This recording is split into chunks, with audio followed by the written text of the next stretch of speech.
नरेंद्र मोदी को आपातकाल में कई कठिन काम मिले थे।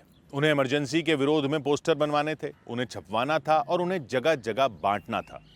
नरेंद्र मोदी को दीवारों पर नारे लिखवाने का काम भी करना पड़ता था, वो भी पुलिस की सख्त निगरानी से बचकर।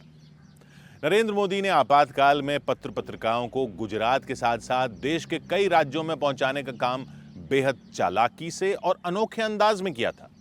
उनकी उमिया माता मंदिर से जुड़ी एक कहानी सबसे अनोखी है।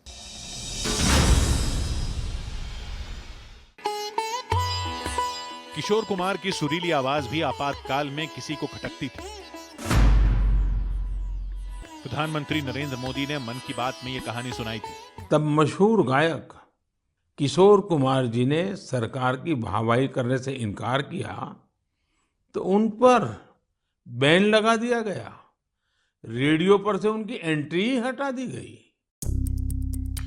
किशोर कुमार ने दिल्ली में हुए एक म्यूजिकल कॉन्सर्ट में आने से मना कर दिया था, जिसके बाद उनके गीतों को बैन कर दिया गया। आपातकाल में किशोर कुमार की आवाज जिन फिल्मी गीतों में थी, उन्हें सेंसर सर्टिफिकेट नहीं मिलता था। ऐसे में समझा जा सकता है कि इमरजेंसी के विरोध में उठी हर आवाज को बंद कर दिया गया था। उन दिनों पत्र और पत्रिकाएं छपवाना भी बड़ा कठिन काम था।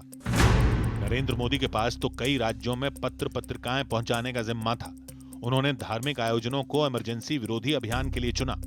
महसाणा के ऊंझा में उमिया माता का मंदिर है, वहां मेला लगता था। मेले में सन्यासी का रूप धरकर नरेंद्र मोदी पत्र पत्रिकाएं बांटते थे। फिर वहां से वो ट्रेन के जरिए दूसरे राज्यों में भेजी जाती थी। कई सारे गुप्त अखबार निकलते थे, उसको बाजारों में, चौराहों पर, विद्यार्थियों में, महिलाओं में बांटने का काम किया और गुजरात के अंदर एक संघर्ष का नेतृत्व इस युवा अवस्था में 24-25 साल के युवा नरेंद्र मोदी ने किया। ऐसे ही आपातकाल में गुप्त बैठकों का बंदोबस्त भी नरेंद्र मोदी ने अनोखे अंदाज में किया। जहां भी बड़े नेताओं की गुप्त बैठक होती थी, नरेंद्र मोदी वहां सत्यनारायण की कथा का आयोजन करवाते थे, जिससे पुलिस को नेताओं की गुप्त बैठकों की भनक न लगे। नरेंद्र मोदी ने आपातकाल में जेल में बंद कार्यकर्ताओं और नेताओं के परिवार वालों का भी ख्याल रखा था। जिन कार्यकर्ताओं की स्थिति अच्छी नहीं थी, उनके परिजनों के खाने रहने का प्रबंध नरेंद्र मोदी करते थे। नई पीढ़ी आपातकाल के अत्याचारों को भुला न दे, इसके लिए नरेंद्र मोदी ने 25 जून को हर साल संविधान हत्या दिवस मनाना शुरू किया है।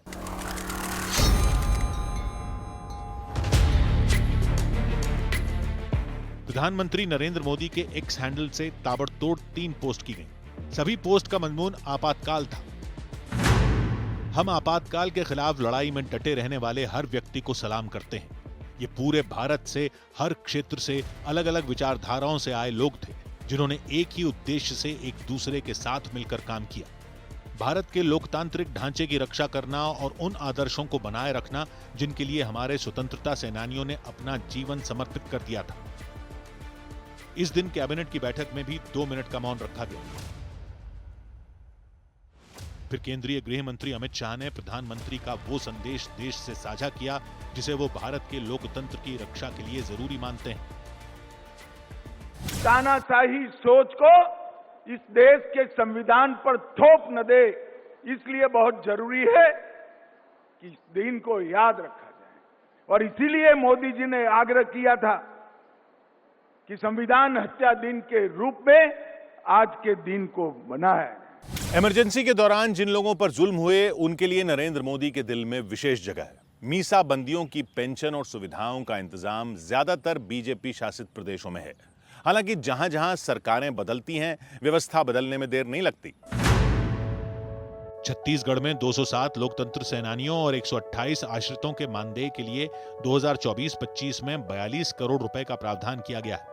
28 मई 2025 को दिल्ली में आपातकाल के राजनीतिक बंदियों के लिए पेंशन शुरू की गई। राजस्थान की बीजेपी सरकार ने मीसा बंदियों की पेंशन दोबारा शुरू करने का विधेयक पारित किया।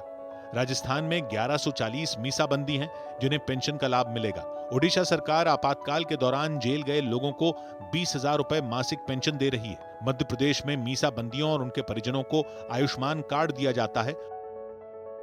जब देश संविधान के 25 वर्ष पूरे कर रहा था, उसी समय हमारे देश में संविधान को नोच लिया गया, इमरजेंसी आपातकाल लाया गया। पीएम मोदी पर न्यूज 18 की खास सीरीज जारी है।